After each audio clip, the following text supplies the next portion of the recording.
ஓம் முருகா சரணம். வாழ்க வளமுடன். வெற்றிவேல் முருகனுக்கு அரோகரா. இன்றைய நாள் இனிய நாளாக அமைய எல்லாம் வல்ல அப்பன் முருகனின் அருள் எல்லோருக்கும் கிடைக்கப் பெறுக. நமது வாழ்வில் நாம் வெற்றி பெற வேண்டும் என்றால் செம்மையான விதைகளை நாம் விதைக்க வேண்டும்.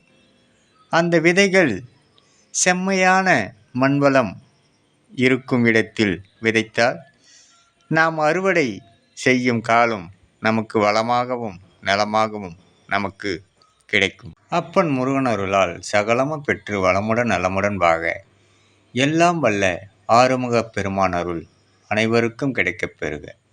வெற்றிவேல் முருகனுக்கு அரோகரா. வீரவேல் முருகனுக்கு அரோகரா. சக்திவேல் முருகனுக்கு அரோகரா. எங்கள் ஆறுமுக பெருமானுக்கு அரோகரா அரோகரா அரோகரா அரோகரா. ஓம் முருகா சரணம் சரணம் சரணம் சரணம். சரணமே முருகனின் மகன் ரவி முருகன்.